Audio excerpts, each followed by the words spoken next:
Pleasure to meet you. Your Excellency, the President of the Republic of South Africa, President Jacob Zuma. Ladies and gentlemen, you may be seated. Thank you. The Minister of Trade and Industry, Mr. Rob Davies. The Minister of Economic Development, Mr. Ibrahim Patel. The Minister of Public Enterprises, Mr. Malusi Gigaba. Members of Parliament, members of the B-BBEE Advisory Council here present, and to all of you, distinguished guests, special people, anyone who managed to sneak in, you're all humbly welcome and all protocol observed just in case we've missed anybody. Thank you all very much indeed for joining us for this, the first ever National Summit on B-BBEE, a subject that I think will probably be at the core of what was fought for in trying to attain democracy in this country. Beyond getting the franchise, I think you'll agree that the real challenge has been, and will probably for a while remain, economic inclusion for the majority of our people in the country, all the way down to the grassroots. Over the next 2 days, ladies and gentlemen, at this gathering, we have a unique opportunity to really explore the theme of this conference, this summit, a decade of economic empowerment, 10 years on after the B-BBEE Act of 2003. So over the next couple of days, through various presentations, plenary sessions, discussions, we invite you, ladies and gentlemen, to engage, to question, support, work together, and help facilitate, I guess, the next phase of this B-BBEE journey that we've undertaken to make a real difference in the lives of ordinary people on the ground in this country, and not just them, but the economy, the whole nation as a whole at large. It's an opportunity for us, I think, to take stock of what's happened in the past 10 years, our challenges, and let's not forget our successes as well, because some strides and great strides have been made over that time. And we encourage you in the spirit of honest and open debate to talk honestly over the next couple of days, because I think if we work together, there's no telling how rich the rewards might be if we can just get this right. It is a real pillar for the success of this country, and I think by the massive turnout that we've got here, we are all very interested in this conversation. So please make sure that your voice is heard over the next 2 days. Otherwise, I think we might have a lost opportunity. It's a great pleasure for me to be your program director over the next couple of days, facilitating the process, introducing everybody that you'll be meeting. And we have a great lineup for you, as you'll see from your program. But a lot more chatter from me as we progress. Let me introduce our first person to my first job, really, to introduce the Director General at the Department of Trade and Industry, Mr. Lionel October, for a few opening remarks.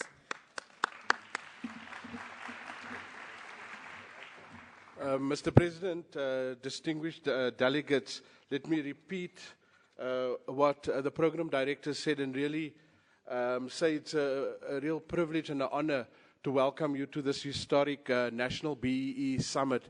And we are really impressed that you have made the effort to attend this, and together with us try to take stock of the developments in the area of BEE. The summit, as indicated, has 3 purposes. The first purpose is what is called a stock-taking exercise. And as was indicated, it is 10 years since the promulgation of the BEE legislation. It is 5 years since the codes of good practice has been in operation.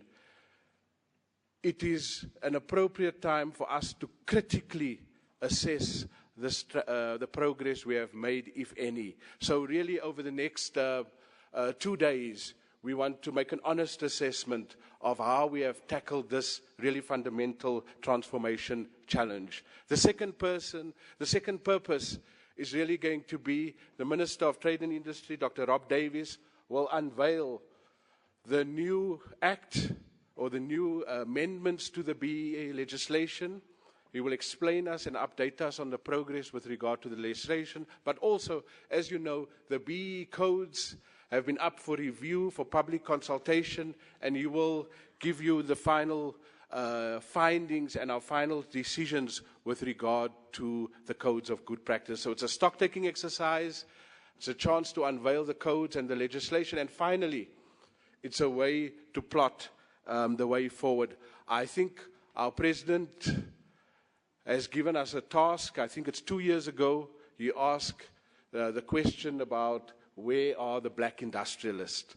So in terms of then this conference plotting the way forward, we're going to not only have to accelerate the pace of empowerment, but we're going to have to fundamentally change the direction and the content of empowerment. So the final challenge or the purpose of this conference is really to plot the way forward. And again, as the President keeps reminding us that the time for analysis is over, we've done that. The question is now, what is our plan of action to take us into the next phase of empowerment? Thank you very much.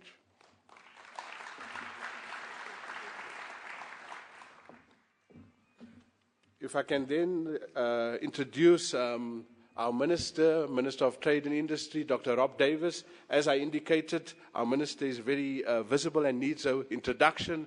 But let me say that our Minister has been given 2 clear tasks by the President. The one task has been industrialization, to grow and develop and deepen our manufacturing sector and raise the growth rate in our economy. And the second massive task that has been given our Minister is black economic empowerment. So those are the 2. So the Minister has been the champion, and over the course of this administration, over the past 4 years, 4.5 years almost, he has now put in place the building blocks for empowerment and for industrialization. And I hand over to Minister of Trade and Industry, Dr. Rob Davies.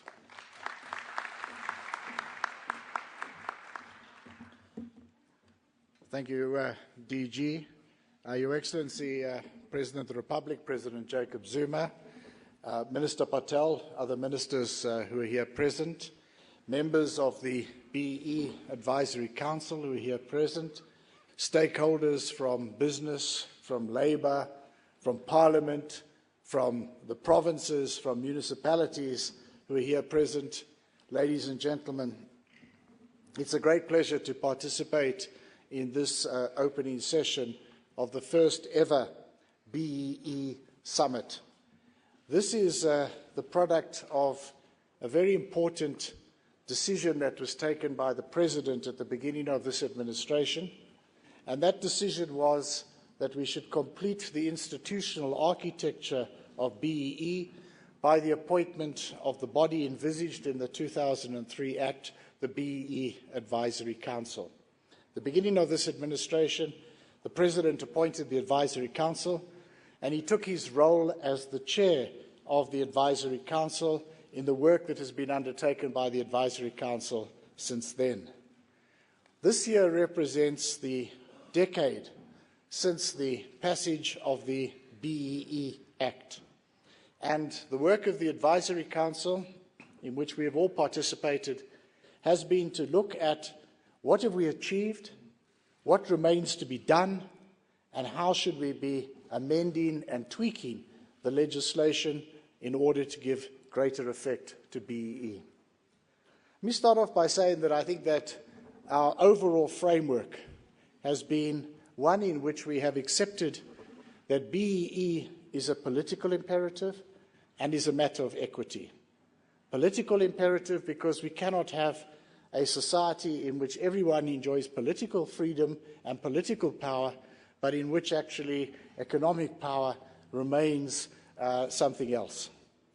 Also a matter of equity to ensure that those who were prohibited under apartheid from exercising the opportunities to become significant players in the economy, that there is redress to ensure that that is corrected. But in addition to that, we've long argued that BEE is an economic imperative. Our economy, our prospects for growth, our prospects for inclusive growth are going to be hobbled if we are only drawing the economic leadership from a very small minority of our population. We've already seen that as we have achieved some level of greater inclusion of the majority of the people in our economy, we have seen that this has given a boost to important consumption-driven parts of our overall growth process in South Africa. And so I think that the imperative of BEE remains fundamental. What we did in the course of this administration was to look and see what, in fact, was not working well. And I think we concluded, on the basis of some research which we interrogated at the beginning of the process, that there was far too much passive shareholding deals purporting to be black economic empowerment, and far too little empowering of people to be real economic actors in this country. And that included people that were involved in transactions which were supposed to place them into leadership positions of big companies, and also far too little by way of opportunities from the relationship between big and small companies. We found that there was significant fronting in this economy. Fronting is, of course, where you present yourself as though you are black empowered, but actually you're not. The obvious example that everybody knows is you take somebody who is the cleaner or the clerk and you call them the CEO, but they don't actually carry out the functions of the CEO and don't have the powers of the CEO. But we actually found that actually that's not the real problem. Quite a lot of it involves complex transactions in which people think that they have achieved some kind of role in the leadership of their companies, but actually, if you look at the small print, they haven't. And yet those companies go and present themselves as black empowered. And they do this because they want to derive some benefits. They want access to a contract or a tender in government. They want to have one or other regulatory benefit. Or they want to present themselves to the public as black empowered. And we have had a couple of cases under the existing common law of fraud, because that's what it is. You presented yourself as something that you are not in order to derive some commercial benefit. It's a form of fraud. But we found that using the common law, using that procedure has been far too cumbersome, far too difficult, and in fact that it hasn't dealt with the problem. And so, in the amendment bill, which drew broad support across a number of parties in the National Assembly, we introduced a new statutory definition of fronting. We've introduced that because that can be a touchstone against which to judge fronting transactions. And we've introduced a new office, a commissioner, that will deal with complaints about BEE fronting and can attempt to resolve them, but in the end of the day, if there's no resolution, can take these through the court processes for prosecution. We've also introduced in the bill some regulation of the verification agency and also of the alignment of the charters which have existed in a number of sectors with the BEE codes. And that bill, as I indicated, has passed through the National Assembly. The National Council of Provinces, according to my information, have now received mandates from each of the provinces. They will be meeting in the committee next week to receive those mandates, whereafter the bill will go to the plenary session of the National Council of Provinces, and we have no doubt that that amendment bill will become in force of law before the end of this administration. The other thing which we've done is we've looked at the codes of good practice. And we found that in the codes of good practice, there were 7 categories of broad economic empowerment that were provided for. And we found that although people could earn points, there were 2 things. One is many players were not earning points in some of the most important economic categories. And the second one was it was actually quite easy to earn a point or 2 without doing anything very substantial. And so what we've done is we've rejigged the codes. We've rejigged the codes, first of all, by reducing the number of categories from 7 to 5. And we've also indicated within some of those which we think are priority categories, we will now require a sub-minimum performance. One of those categories which we've combined and which we've put in as a sub-minimum is what's now called supplier and enterprise development. There were previously two categories. Because one of the very important things that we need to do if we are to have an economy which is on the track to inclusive growth is we need to have a strong symbiotic relationship between big and small companies. We see that in successful emerging economies across the world. We see big companies want good suppliers. They go out, they work with the suppliers. They encourage skills development and capacity building among their suppliers. And in that way, they empower those suppliers. You can already earn points for that. We're now saying you actually need to earn a certain proportion of points in that particular category as a sub-minimum. The other one is, of course, skills development. How can we possibly be moving forward in this economy if companies are not involved in skills development? And the third one is ownership, because we're saying we can't say you can just be active in those areas unless you are an equity equivalence company where we have to look at the fact that shares are not traded in this economy. But we can't allow no performance in ownership. And so what we're saying is we're saying that if there is not a sub-minimum performance in these areas, you will go down one place on your overall scorecard. If you were 3, you will go down to 4. That's what we are saying. We have heard a lot of people say, well, we are used to the existing system. We are wary about moving to the new system. It can't be that you simply tick the box in a different way and end up with the same result. A change has got to encourage a change in behavior. But we are going to give a year's transition to the new system. This will be coming up in the codes, which will be published for implementation a week tomorrow on the 11th of October 2013. One of the other things that One of the other important things that we've introduced in the codes is we are lightening the burden on small black-owned businesses. Black-owned businesses that were involved in supplier development relationships with big businesses have too often been asked to go and get verification certificates to prove to somebody else that they are black-owned. So 100% owned black companies got to go and pay 30,000, 40,000 rand to get someone to come and tell them they're black-owned. We are removing that requirement.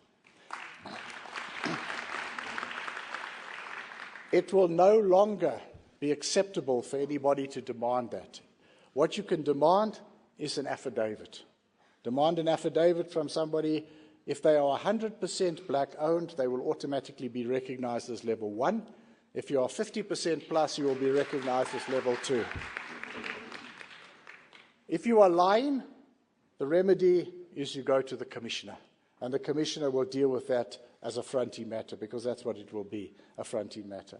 So we are removing the burden on small black players. That also will be included in the regulations which come out a week tomorrow.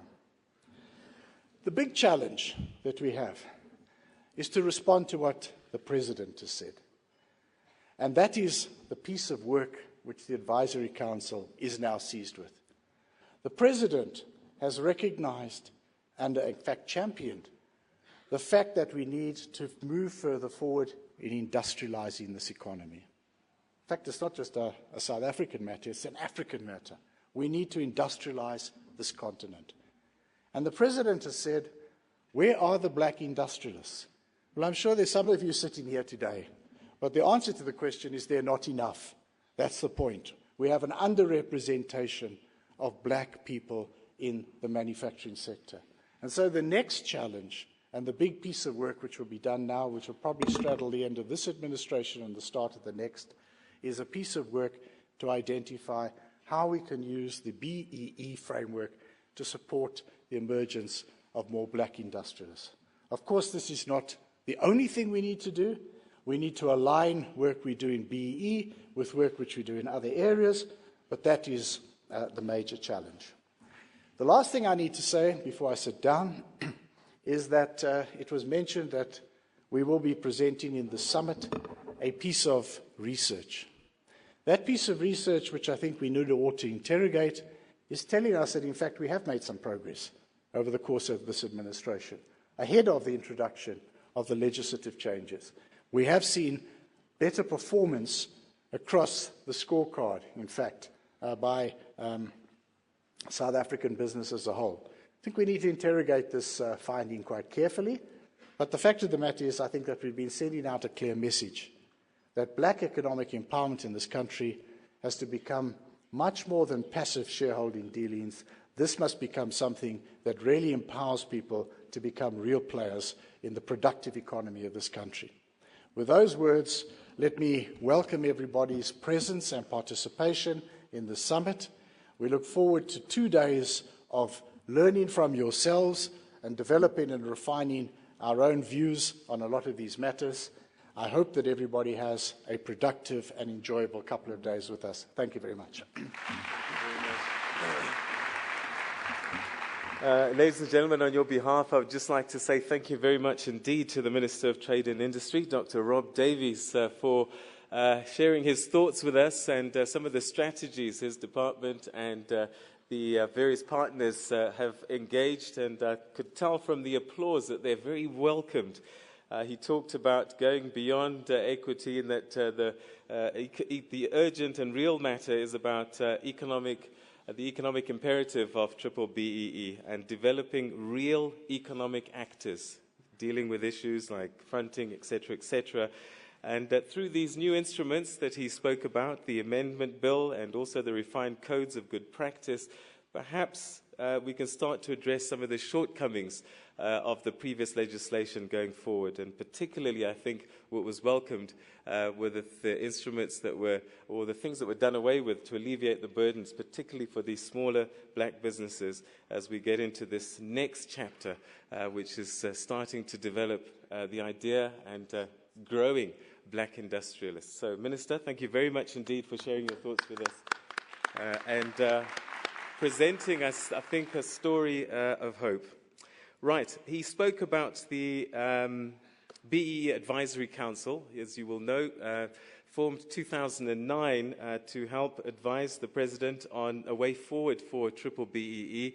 And they've been working tirelessly over that period of time. And much of what you're hearing and discussing and the legislation you're seeing has been as a result of those deliberations and those discussions. Well, to give us a report is a person who's been a founder member of that advisory council and someone who's very familiar in business circles. It's my great pleasure, ladies and gentlemen, to welcome Mr. Sandile Zungu.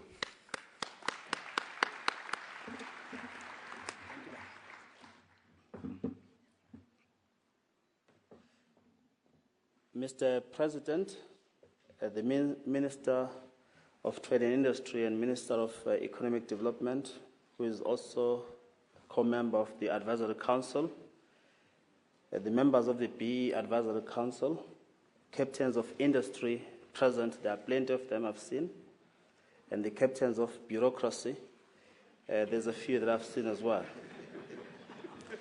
The members of Parliament, including those from the opposition, I've seen some eminent personalities here, and trade unionists, both former and current.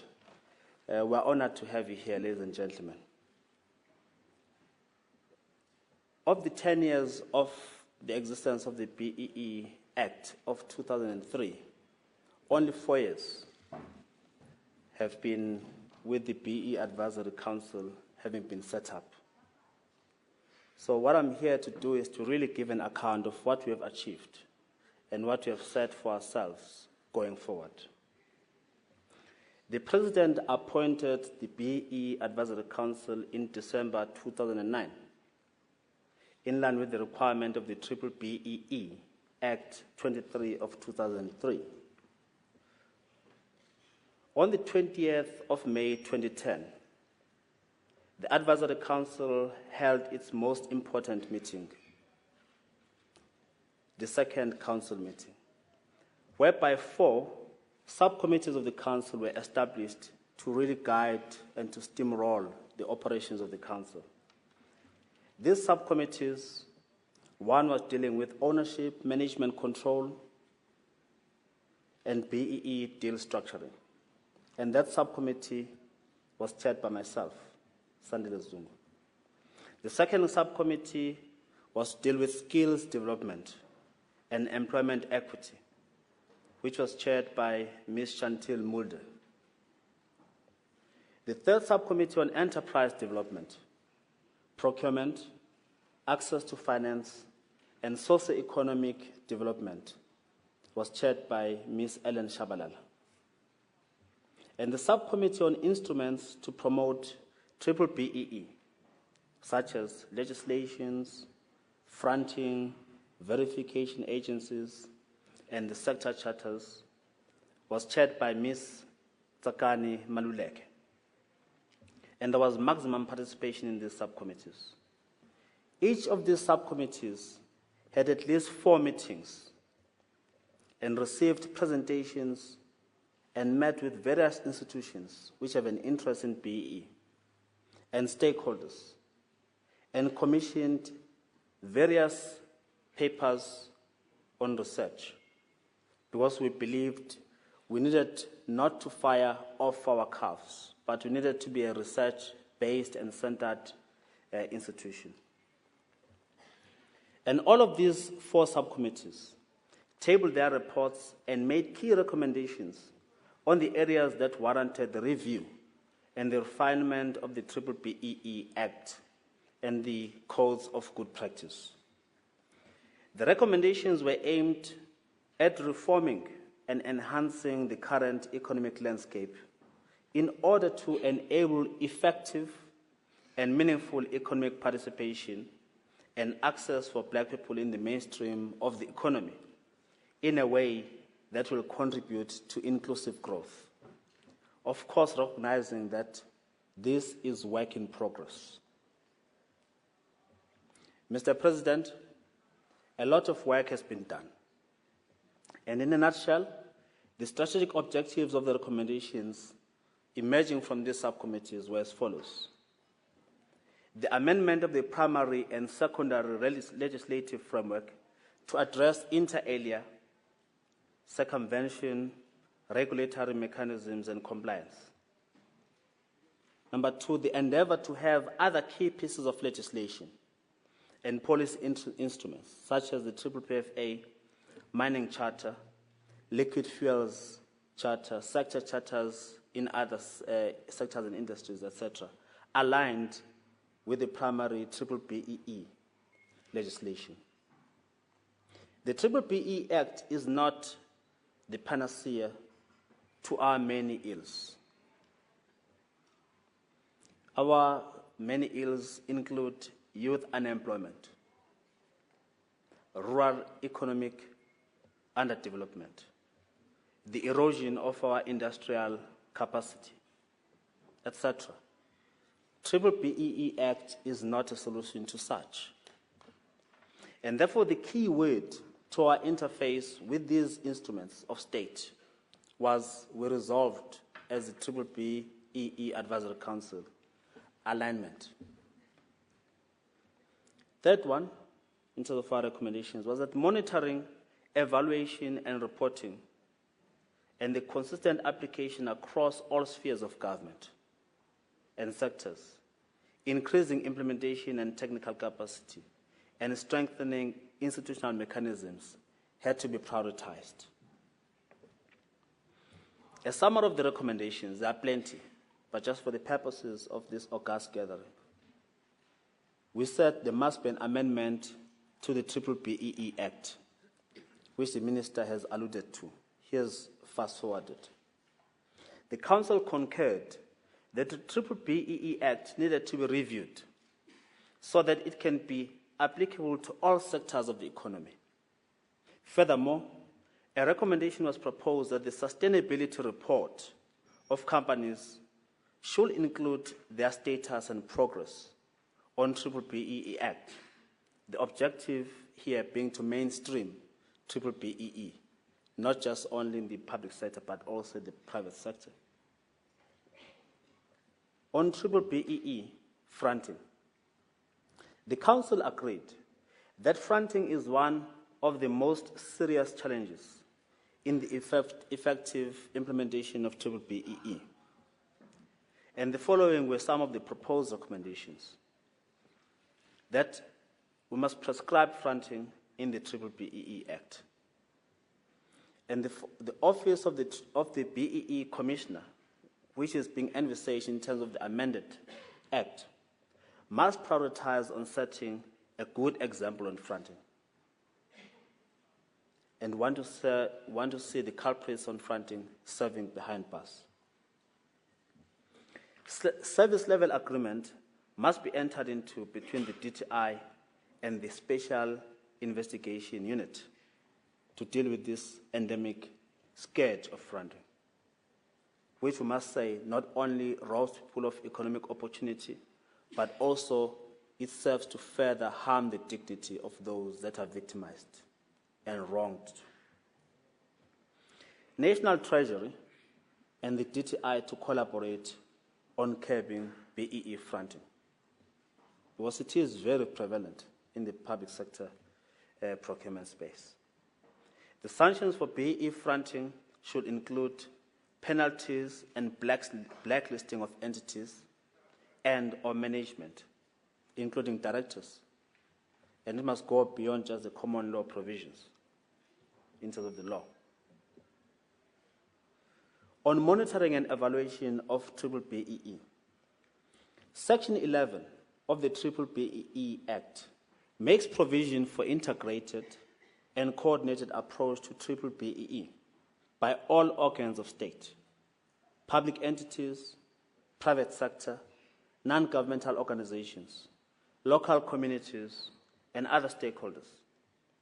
This section calls for the provision of a system for organs of state, public entities, and other enterprises to prepare B-BBEE plans and to report on compliance with such plans. Compliance must be adhered to. Against above-mentioned background, the Council proposed that all public entities and the organs of state must submit regular reports on their compliance to B-BBEE on an annual basis. As per the B-BBEE Act, all heads of departments and CEOs of state-owned entities must have a legal obligation to report on the performance of their institutions on the implementation of B-BBEE. So, Mr. President, it is with some minimum shock that present here we don't see the CEOs of state-owned enterprises, let alone other executive authorities in terms of the state organs. Monitoring and evaluation of B-BBEE should form part of all ministries' evaluation. For all spheres of government, annual reports should cover B-BBEE performance and implementation. On regulating of verification industry, the Council noted the challenges encountered in the market due to the fact that the verification industry is unregulated. It's not uncommon to hear people say the people who are verifying the performance in the space are white. Some of the challenges include no proper code of conduct and misrepresentation of B-BBEE status by accredited verification agencies. A recommendation to regulate the industry has been proposed by the Council through the establishment of a regulating authority by amending the B-BBEE Act. Furthermore, the Council recommended that the DTI be empowered to revoke accreditation status of misbehaving accredited verification agencies. The Council also noted that the Cabinet, in its meeting of 6 December 2005, approved statement on verification and fronting and approved that these statements must be released for implementation. The establishment of the B-BBEE Commission or tribunal to analyze and vet B-BBEE transactions. As a council, we said the setting up of a B-BBEE commission or the Commissioner's Office, similar to the Competition Commission, was recommended for B-BBEE transactions. These will inter alia look at issues such as requisite authority and capacity to investigate B-BBEE transactions and scrutinize B-BBEE claims comprehensively. The Commission will therefore institutionalize the pre-approval of empowerment transactions and create organizational and technical capacity in the space of oversight. That is our wish list.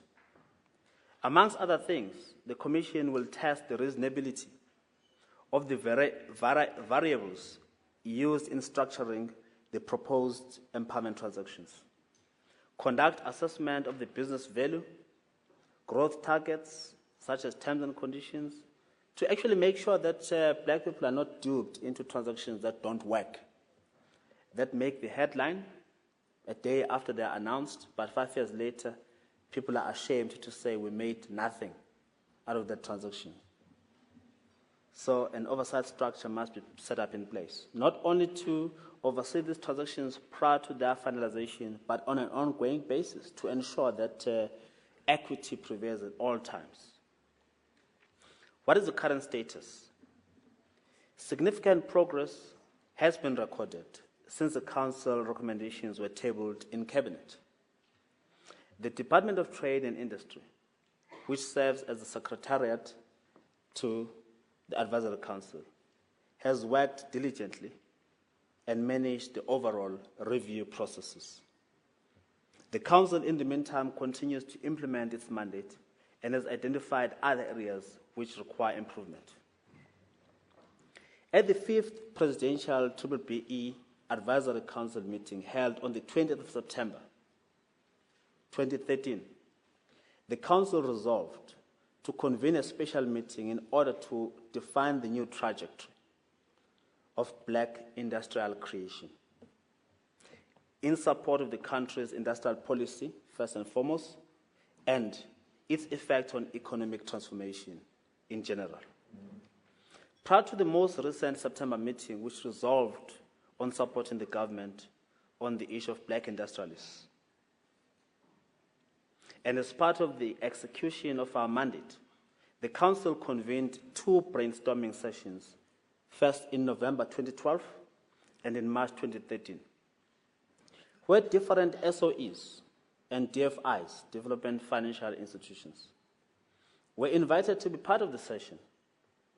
The SOEs and DFIs were expected to indicate the support that they can provide towards the creation of black industrialists. I must tell you that the support and the response has been nothing but overwhelming. The main purpose of the brainstorming sessions was to determine the common understanding of the meaning of black industrialists in the context of many challenges that we as a country face, and specifically in the economy. Looking at other similar processes from other developing countries, such as South Korea, as well as identifying the different strategies that government needs to put in place to support the new trajectory. This new trajectory presents an opportunity to support black industrialists, whilst at the same time spurring the growth of our economy, enhancing the industrial capacity recreation, and ensuring that the growth that we so dearly like is inclusive. The following challenges, therefore, need to be addressed to make this a reality.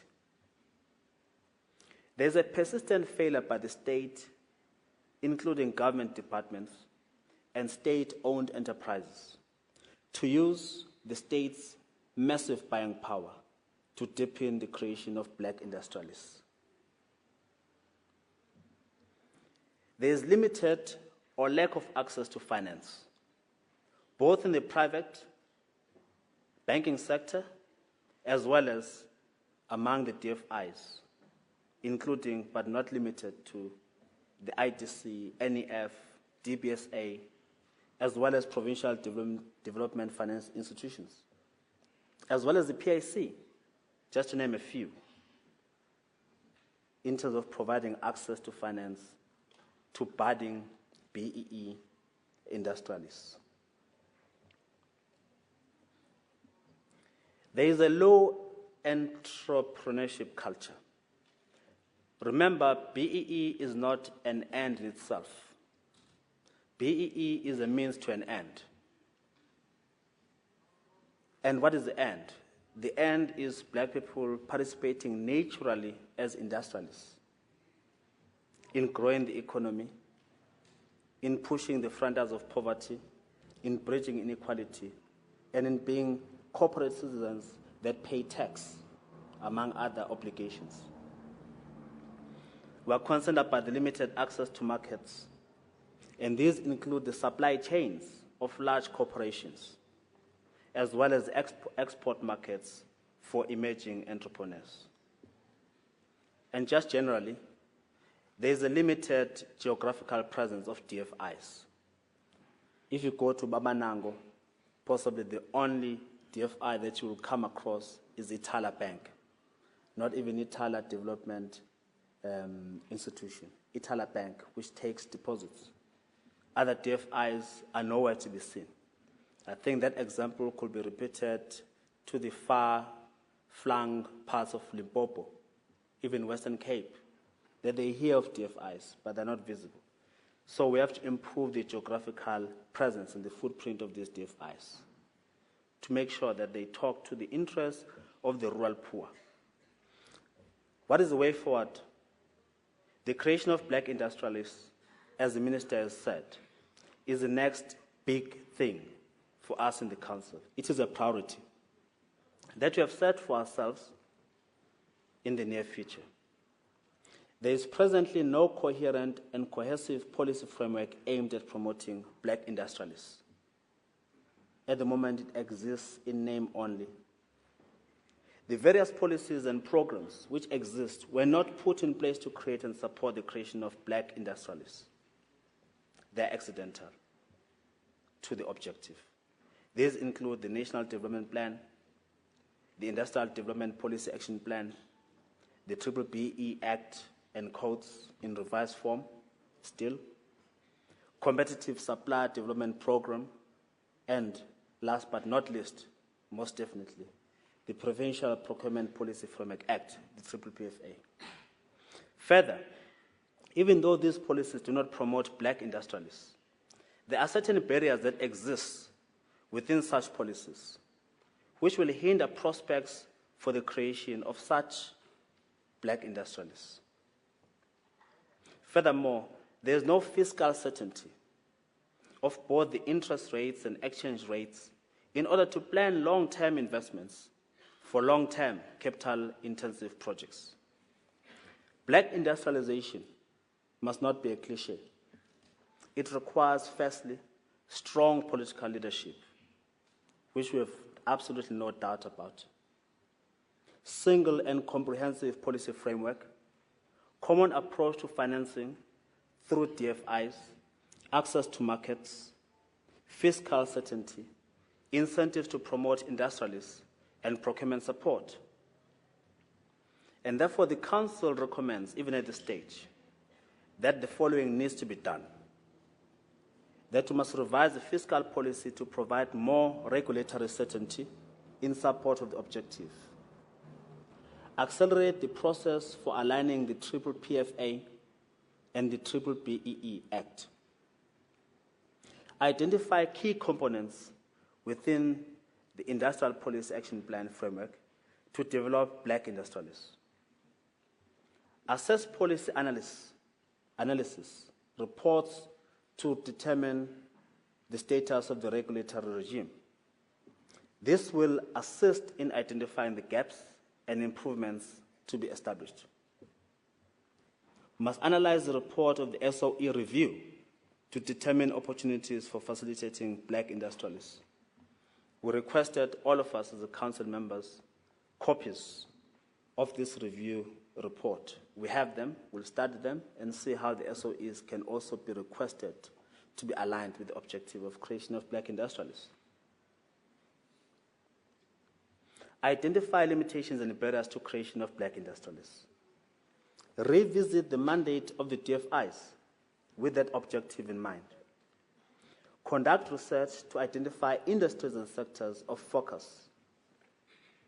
DFIs and SOEs to determine the support to offer black industrialists. Must identify other critical stakeholders to provide inputs to the development of the black industrialist strategy and formulate a coherent and cohesive strategy or policy framework for the creation and promotion of black industrialists. These are highlights of some of the recommendations that we've made to ourselves, just as a guide.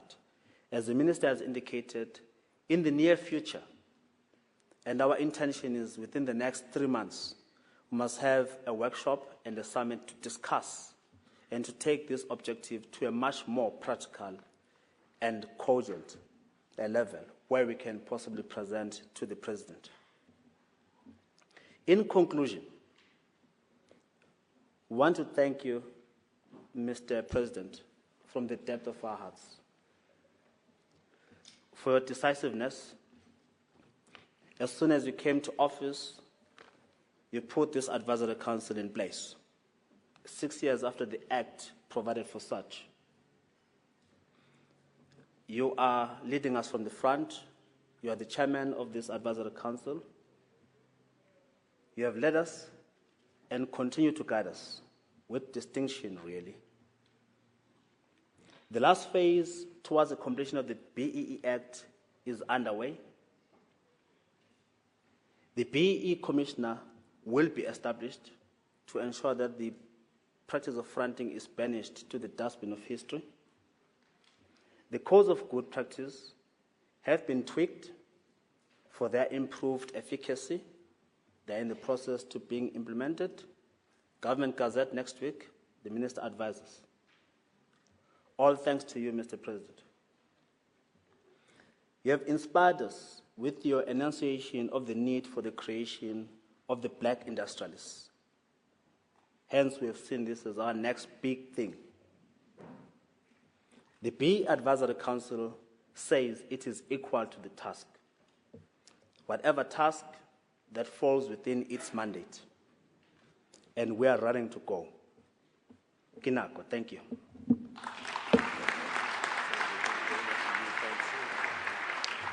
Again, ladies and gentlemen, on your behalf, I'd like to say thank you very much indeed to Mr. Sandile Zungu, who's a member of the Presidential BEE Advisory Council, who gave us an overview of what the Council's been doing over the past 4 years, and it seems that they've been working quite hard, and he shared some of his thoughts of the work that they've been done to try and align a lot of their efforts, particularly around policy instruments and how they can work together with the ambitions of the B-BBEE, and the mainstreaming of B-BBEE as being a priority, and certainly a welcome development that state and public entities all have to have a strategy in place for B-BBEE. And he also talked about other areas of concern. Again, one I think that will be discussed at length over the next 2 days, fronting, the verification process, oversight, amongst others. And again, he gave us, I think, an overview that these things have been critically addressed. And again, reiterating the importance of developing black industrialists. And he ended by giving us an overview of what still needs to be done. And there's still quite a bit to be done, but let's recognize the achievements that we've made to get to this point. So, Mr. Zungu, thank you very much indeed, and thank you for the work that you and your advisory council have been doing. Right, with that, I'd like to call the Minister, once again, of Trade and Industry, Dr. Rob Davies, to introduce our special guest. Thank you very much, Peter. My task now is to introduce our keynote speaker, the President of the Republic. At one level, I think it's a completely redundant task because I'm sure that everybody knows who our President is. So let me rather say a little bit about the role the President has played in the work of the BEE Advisory Council. I think we've already indicated that it was under the leadership of President Zuma that this Advisory Council did come into existence for the first time. But this is not an Advisory Council to a minister. This is an Advisory Council at presidential level, and that means that the President himself is the chairperson of the Advisory Council. I can report that President Zuma has played an active role as the chairperson. Many of the things that we have reported on, both myself and Sandile, have been under his guidance and with his influence. And in fact, the next big project, as we've talked about it, is something which emerges from some remarks that President Zuma has said. So may I there, sir, invite you as President of the Republic, but also as Chair of the Advisory Council, to come and address this summit. Thank you very much.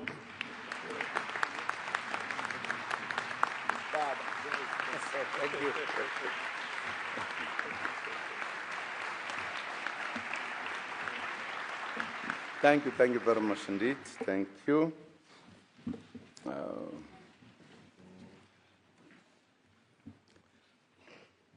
The Minister of Trade and Industry and the Minister of Economic Development and other ministers who are present,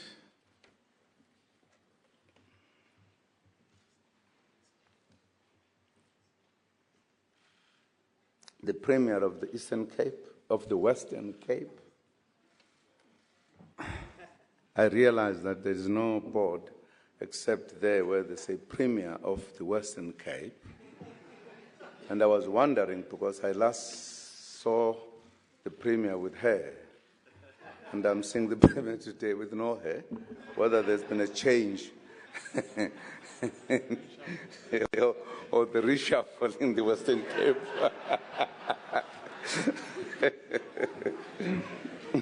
I take it that that represents the Premier. Thank you very much indeed. Thank you very much indeed. Deputy Ministers present here, I also realize quite a good contingent of the MPs from the National Parliament. I hope that the MPLs also are here, members of provincial parliaments. I haven't seen a single MEC unless they're hiding somewhere. Members of the Executive Council in the provinces, are they here? Is there anyone? Does it mean this business is not important for the provinces? Huh? I thought they would be more interested on this one, more than, or equally interested, like all of us. Is that the reflection of the... Okay, let me not say more. Government officials, members of the Presidential Broad-Based Black Economic Empowerment Advisory Council, captains of industry, distinguished delegates, good morning to you all. It is my pleasure also to welcome you to this important broad-based Black Economic Empowerment Summit. The country is marking 10 years since the passing of the Broad-Based Black Economic Empowerment Act and the implementation of that law. There have been successes, and there have also been challenges. This summit is intended to reflect on what has worked and that has not, so that we can forge ahead towards building a truly inclusive economy in which the black majority participates fully as owners and managers. In 1994, we inherited a racial economy whose capacity to grow was severely constrained by the exclusion of the majority. We knew that transformation was not going to happen by osmosis. Declarations had to happen through the effective implementation of transformative policies. We pride ourselves on having sound economic transformation policies. Our approach to economic transformation is informed by the historical principles espoused in the Freedom Charter, Ready to Govern, and the Reconstruction and Development Program. It is further elaborated in ANC conference resolutions every 5 years.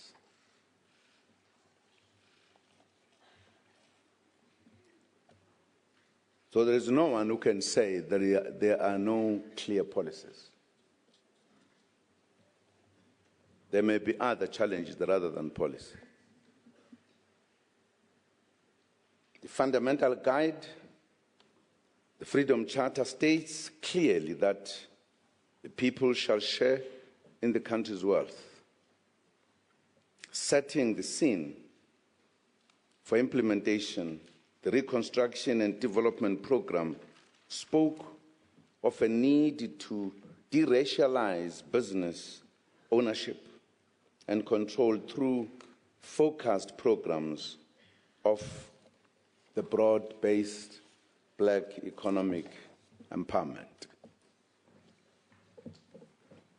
Informed by these policy documents, we approach economic transformation guided by the following pillars. A, creating decent employment for all South Africans.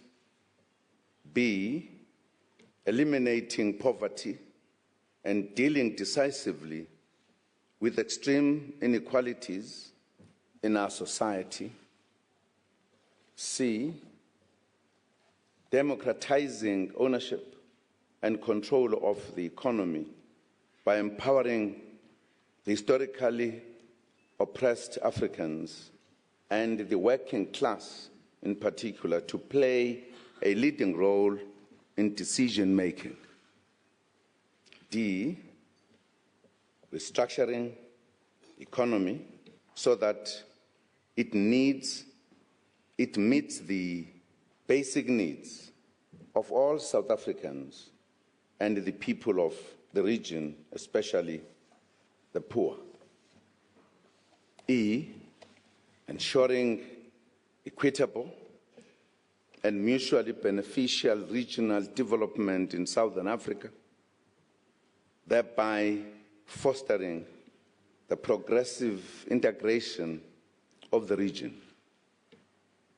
And F, limiting the negative environmental impact of our economic transformation program. Enhancing the policy framework. In 2007, at the ANC's National Conference in Polokwane, we took a landmark economic transformation resolution, which was reaffirmed in Mangaung last year. This is what it says, and I quote, "The skewed patterns of ownership and production, the special legacies of our apartheid past, and the tendencies of the economy towards inequality, dualism, and marginalization will not recede automatically as economic growth accelerates. Therefore, decisive action is required to thoroughly and urgently transform the economic patterns of the present in order to realize our vision for the future. This includes addressing the monopoly domination of our economy, which remains an obstacle to the goals of economic transformation, growth,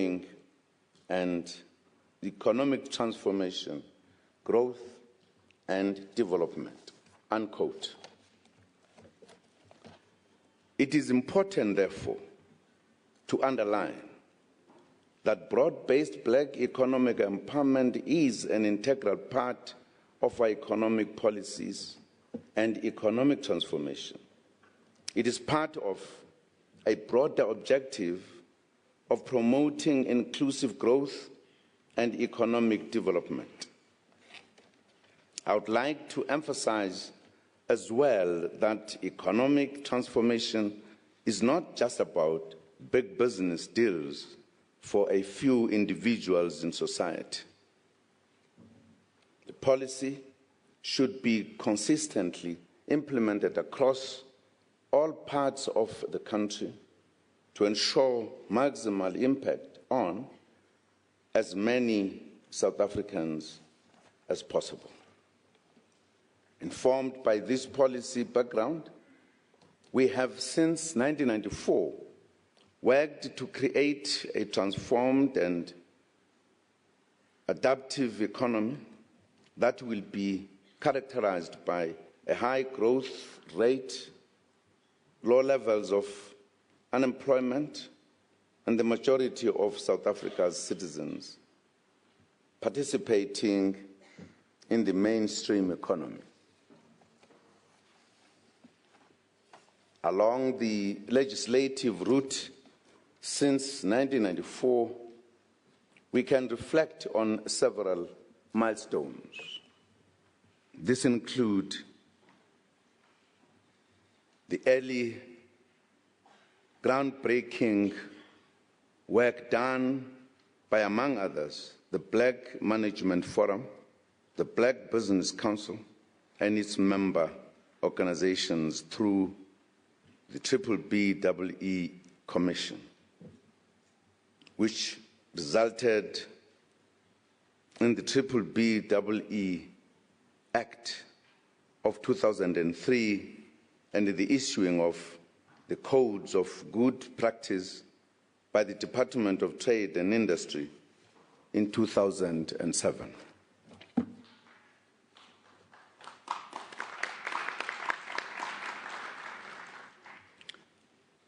A lot of progress has been made over the years to open up opportunities and to grow the economy. In this regard, the South African economy has expanded by 83% over the past 19 years. National income per capita has increased from 27,500 in 1993 to 38,500 in 2012, an increase of 40%. Disposable income per capita of households has increased by 43%, which is just over 1.9%, which in itself is a development that we can see. The total employment has increased by more than 3.5 million since 1994. As a result of these and other developments resulting from progressive government policies, there has been an impressive growth of the black middle class. The recent income and expenditure survey from Statistics South Africa indicates a significant increase in household consumption, which of all the factors is plausible, explained by a significant growth in income. The categories of key items of consumption, such as housing, communication, education, and transport, for an example, are all in line with a rising middle class with sustained higher income. This assertion of a growing black middle class by Stats SA is also borne out by independent researchers. The University of Cape Town's Unilever Institute of Strategic Marketing, for an example, indicates that South Africa's black middle class has more than doubled over the last 8 years, growing from 1.7 million South Africans in 2004 to an estimated 4.2 million in 2012. Let me hasten to add, however, that while we have made strides with regards to black economic empowerment and the growth of a black middle class, we are still faced by unacceptable levels of poverty, inequality, and unemployment. These results from our country's history of exclusion and marginalization of the majority, and, in particular, the challenges with regards to education and skills development. Income equality, in particular, still remains skewed in terms of race. You may recall that Census 2011 revealed that the income of the average white household remains 6 times that of the average African household. The average annual African household income is 60,613 rand, and of the white households stands at 365,164 rand, indicating the enormous work we must still do to bridge the gap at the levels of the poor and the working class. With regards to progress in terms of BEE transactions, according to our National Treasury, over 600 billion rand in BEE transactions have been recorded since 1995. According to Ernst & Young, since 1995, there have been more than 1,500 publicly announced BEE ownership transactions worth at least 533 billion rand. Most of the transactions involved JSC listed companies. Of concern is that black participation in the economy continues to involve share ownership schemes in the main. In addition, gross black ownership of South African assets on the JSC was equivalent to only 6.8% by 2010, and there has been minimal progress since then. More importantly, we are yet to see the growth of black industrialists, despite government's aggressive focus on boosting the manufacturing sectors. The day we see factories all over the country owned by black entrepreneurs taking advantage of our industrial policy action plan, we will be moving towards achieving the B-BBEE goals. We have now also placed more emphasis on developing SMMEs. We encourage the growth of more SMMEs owned by black people, women, youth, and persons with disability in our 6 new growth path job drivers: mining, agriculture, the green economy, tourism, manufacturing, and infrastructure development. The backbone of any growing economy will depend on its SMME sector and will have huge impact on creation of jobs and skills development in our economy. The B-BBEE codes will ensure that both public and private sectors procure certain percentage of goods and services from local black-owned and controlled entities. We acknowledge the sore point of late payments by government departments to SMMEs in all 3 spheres of government, which is a serious hindrance to our empowerment program. We have instituted payments to SMMEs as a special project run by the Department of Performance Monitoring and Evaluation in the Presidency and the National Treasury. Government cannot undermine its own program of promoting black economic empowerment. Government will continue to provide support as much as possible and has been doing so over the years.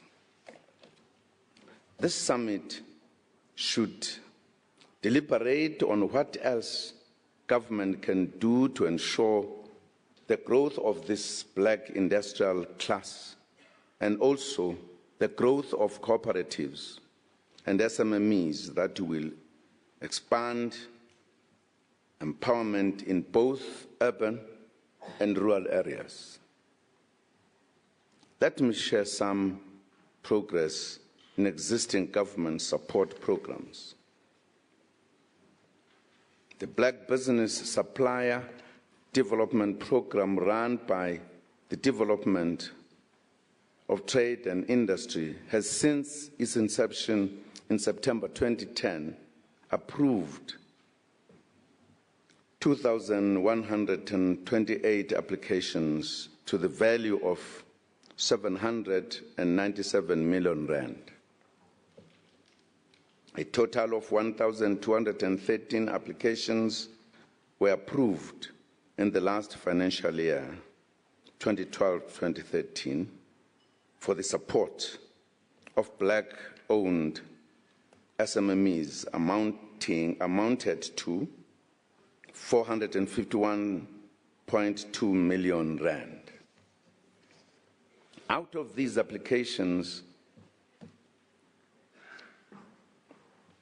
409 were from black women-owned SMMEs and received financial support to the value of 155.6 million rand. The National Empowerment Fund, mandated to grow black economic participation in South Africa, has approved over 500 transactions worth more than 5 billion rand to black-empowered businesses across the country. Over 60% of its beneficiaries are SMMEs, and these are in virtually all sectors of the economy. To date, the NEF has supported in excess of 44,000 jobs. The cooperative sector has proven to be highly successful in empowering disadvantaged communities and countering poverty. Over 200 cooperatives were supported through a special incentive scheme, creating over 2,000 new direct and over 700 temporary job opportunities in the past year. A total of 100 new small-scale cooperatives offering around 500 new job opportunities were established, and more than 100 cooperatives were assisted to enhance their market access through local and international exhibitions. Compatriots, going forward, active, broad-based black economic empowerment will continue to be an important policy of this government, driving real and meaningful economic transformation and growth. The state will continue to intervene and promote transformation.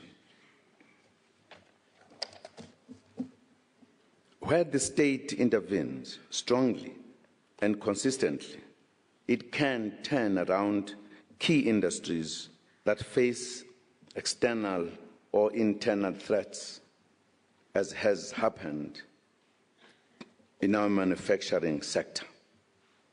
Intervention by way of targeted financial support and localized state procurement has been the revitalization of industries such as train and bus building, as well as clothing, textiles, and footwear manufacturing. This has helped to protect existing jobs and to create new ones. We are moving a step ahead to promote transformation and the passing of the B-BBEE Amendment Bill by the National Assembly on the 20th June 2013 represented a huge step forward. We have reviewed B-BBEE in order to align it with other key pieces of legislation, including but not limited to industrial policy, national development plan, new growth path, and national skills development strategy 3, which are all geared to support job creations, localizations, skills development, and growth. One of the obstacles has been the practice of fronting, which is criminalized in the newly adopted B-BBEE Amendment Bill. Fronting is unforgivable, as it distorts our empowerment picture, giving an impression of progress where there is none. It is for this reason that we will work hard to prevent and eradicate this practice.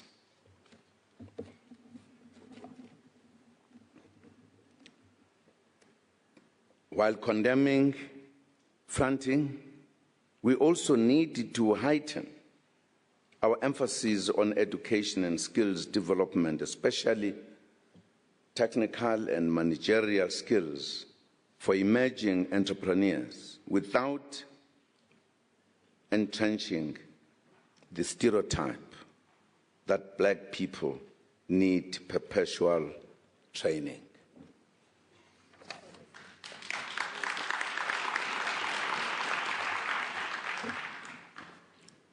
Business training is crucial so that our emerging entrepreneurs can gain confidence and can also boldly expand beyond share ownership to become fully fledged industrialists. Compatriots, our BEE policies are interlinked with affirmative action policies aimed at opening up the management and control of the economy by black people, women, and persons with disability. The appointment of black people and women in senior management positions in the private sector has increased from less than 10% in the 1990s to over 40% today. More progress is needed, especially given that the Employment Equity Commission report each year records that white males are still very much at the higher echelons of companies. That means we need to find new methods of encouraging compliance. The Gender Equity Bill and the amendment of the Employment Equity Act are designed to improve on those loopholes.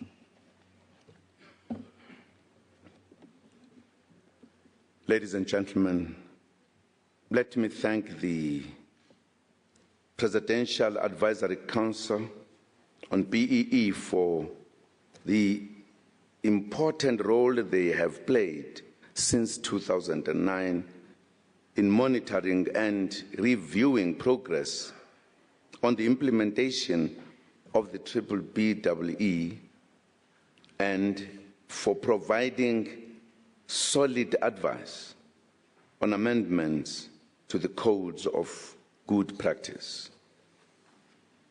We also thank all other stakeholders who have contributed to the reaffirmation of the bill, which is now before Parliament. We have made progress in the past 10 years because of collaboration amongst all sectors, working together. We will continue to do more.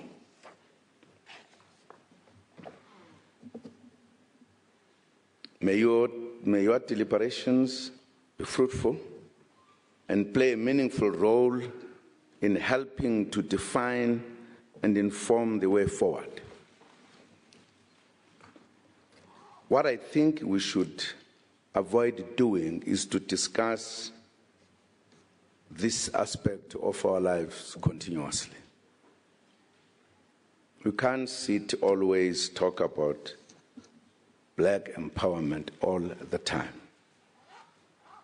We might become prisoners of the past. We need to go over that period and discuss about small business in South Africa only.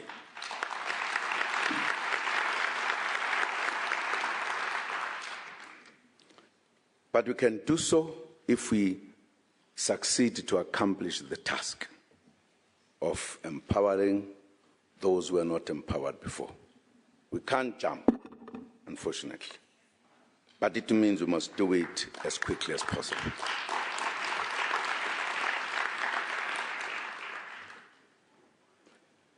And I'm saying this because we come from a racially divided society, and we must not keep this forever in South Africa. We must come to a point where the mentioning of the race is no longer the issue. The problem is that if we don't level the playing field, that legacy will always come to the fore. And I hope that this conference today will help us to really outline effective routes to reach our destination. We must reach our destination within a short space of time. Next year, we are celebrating 20 years of freedom and democracy.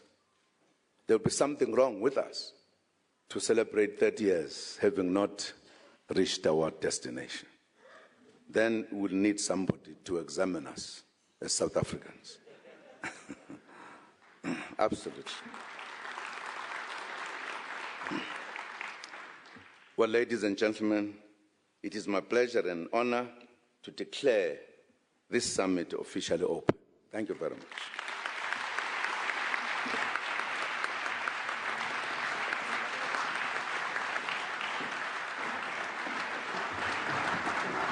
Well, thank you very much, President, Commander-in-Chief. You've told us the line of march, also the chairperson of the Advisory Council. I am informed that there are some gifts, so can those gifts be presented, and then we can have a tea break and move into the next session.